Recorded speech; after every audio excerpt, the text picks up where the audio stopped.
So, hello guys, welcome back to my another video. আমার exam শেষ এতদিন আমার এক্সাম ছিল এন্ড এই ভিডিওটা কিন্তু এক্সামের মধ্যেই বাট আমি কিভাবে এক্সামের মধ্যে এডিট করা ছাড়বো এন্ড আমার এক্সাম আরো 10 দিন আগে মানে আরো অনেক দিন আগেই শেষ হয়েছে বাট আমি আলসামে কইরা ভিডিওটা এডিটও করতেছি না, একটা ভিডিও ছাড়তেছি না, মানে আমি এত অলস। এন্ড আমি কোনো ভিডিও এডিট করলে দেন ওইটা ছাড়লে দেন আমার মনে হয় ঠিকই আছে ভিডিও, বাট অনেক দিন পর ভিডিওটা দেখলে মনে হয় হাউ ক্রিঞ্জ। বাট স্টিল আমি নিচে বুঝতেছি না আমি এই ভিডিওটা কি করব। মানে আমার নিজের কাছে কেমন মনে হয় আমি ক্রিঞ্জ ভিডিও বানাইতেছি, বাট মাঝে মধ্যে মনে হয় না ঠিক আছে, আমি নিজেও জানি না কি বানাই। অ্যান্ড এনিওয়ে আই গেস সবার পরীক্ষা শেষ, কারণ 20 তারিখ হয়ে গেছে, সরি 21 তারিখ। সো এখন সবারই তো এক্সাম শেষ হওয়ারই কথা। অ্যান্ড আমরা আসছি বারান্দায়, বারান্দা না সরি ছাদে।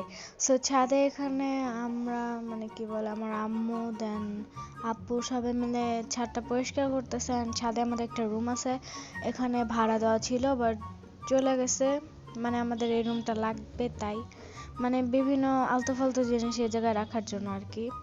সো রুমটা অনেক সুন্দর, আমার কাছে অনেক ভালো লাগে। সো এগুলো পরিষ্কার করার জন্য আমরা ছাদে আসছি। অ্যান্ড আমি আইসে এখানে ভন্ডামি শুরু করে দিছি, কি করতেছি না করতেছি আমি নিজেও জানি না। অ্যান্ড দেখো আমার আপু আমার জুতার মধ্যে কি করতেছে। অ্যান্ড এখানে আমি আইসা ছাদে কিছু আমাদের অনেক গাছপালা ছিল অ্যান্ড এগুলো আমি কি বলে ভিডিও করতেছিলাম। ওকে পয়া যা, আমার ভয় লাগে ফোন যদি পড়া যায়। এই যে এটা হলো জানালার, হ্যাঁ ইস ইগনোর, কি ময়লা অ্যাসিডিক বদলে ময়লার ভিডিও করতেছি লিটারালি।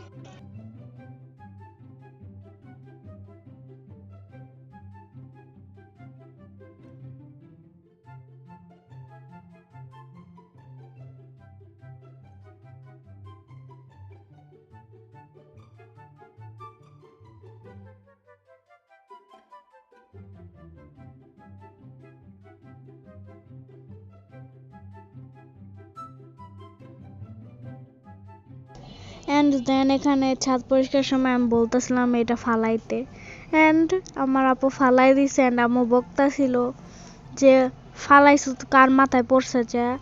আমি বলছি কি কই না তো। অ্যান্ড দেন এখানে আমি বসে ছিলাম অ্যান্ড আমি বলতেছিলাম এটা কি সাদা সাদা, পরে আমি ভাবছি এটা মানে রকেট, অ্যান্ড হ্যাঁ এটা রকেটই হবে। সেটা আমি অনেকক্ষণ ধরে দেখতেছিলাম বসে বসে। অ্যান্ড আমরা নিচে নামতেছিলাম আর আমি দৌড়া দৌড়া কেমনে ঝাড়ু নিয়ে নামতেছিলাম। অ্যান্ড এরপরে আমি একদিন মানে পরীক্ষার মধ্যে একদিন ঘুরতে গেছিলাম, মানে আমার অ্যারাবিক পরীক্ষা ছিল ওইটার আগের দিন আমি ঘুরতে গেছিলাম। তো আবার ওইটা যে হার্ড ছিল এ কারণে আমি গাড়ির মধ্যে বই নিয়ে গেছিলাম।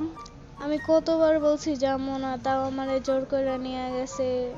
অ্যান্ড এখানে মানে একটা গ্রামে আমরা 3 জায়গায় ঘুরতে গেছি। সো এখানে হলো গিয়ে আমার আম্মুর একটা ফ্রেন্ডের বাসায়, দেন আমার আরেক জায়গায় গেছিলাম যেটা হলো আব্বুর ফ্রেন্ডের বাসায়।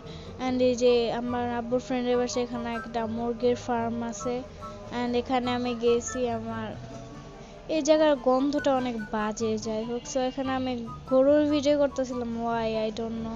অ্যান্ড এখানে ছিল কিছু বাস যেগুলো আমি প্রতিদিনই খাই। সো আমার আব্বুর ফ্রেন্ডের বাসা আমার আম্মুর ফ্রেন্ডের বাসায় অনেকটাই কাছে, কারণে আসছিলাম 2 জায়গায়। সো এখানে আমি আমার আব্বুর ফ্রেন্ডের বাসায় অনেক আগে আসছিলাম, আগে অনেকবারই মানে আসতাম, বাট এখন অনেক অনেক অনেক দিন পর আসছি। সো এখানে আমি বলছি একটু ঘুরে আসি। দেন এই 2টা পিচ্ছিরে নিয়ে গেছি অ্যান্ড আমার বোনরে নিয়ে গেছি। সো আমরা 4 জন মিলে এমনি যাইতেছিলাম আর ওই 2টা পিচ্ছি খালি দৌড়াইতেছিল আজাইরা। অ্যান্ড দেন আমার বোন ফুল দেখা ওইটা উঠানো শুরু করে দিছে অ্যান্ড ওদের 2 জনের নিয়ে আমরা পড়ছি বিপদে। ওরা কি যে শুরু করছে, দৌড়াইতেছেন কি না কি করতেছে আল্লাহ। অ্যান্ড আমি আমার ভাবিকে বলতেছিলাম তুমি আগে ধরো তাহলে আমিও ধরবো, মানে আমরা একটু ভয় পাইতেছিলাম ওয়াই জন্য, কারণ এটা বারবার সামনে আসতেছিল। এই একটা ছোট গরু দেখাও ভয় পাইতেছি, ওয়াও, মানে অতটাও না, মানে এমনি ধরবো কেমন একটা লাগতেছিল, পরে আমার ভাবে ধরছিল, দেন আমিও ধরছিলাম, আমি অনেকবারই ধরছি, এমন ধরছি যে একসময় আমার উপরে লাফ দিতে দিয়েছিল, পরে আমি দৌড় মারছি। সো গাইস, তোমরা কি জানো আমার ভাই আমাকে এই কিউট ইউনিকর্ন সুটকেসটা গিফট করছে, এন্ড এটা আমার একটা ড্রিম সুটকেস ছিল, যেটা মানে আমার ড্রিমটা পূরণ করে দিয়েছে আমার ভাইয়া আমাকে গিফট করে। এন্ড এখানে অনেকগুলো রং ছিল, স্কেচ পেন ছিল, প্যালেট ছিল, ইরেজার ছিল, তারপরে কালার পেন্সিল ছিল, তারপরে ব্রাশ ছিল। সো তোমরা চাইলে কাউকে গিফট করতে পারো বা নিজের জন্য কিনতে পারো। সো আজকের এই ভ্লগটা পর্যন্ত ছিল, বাই।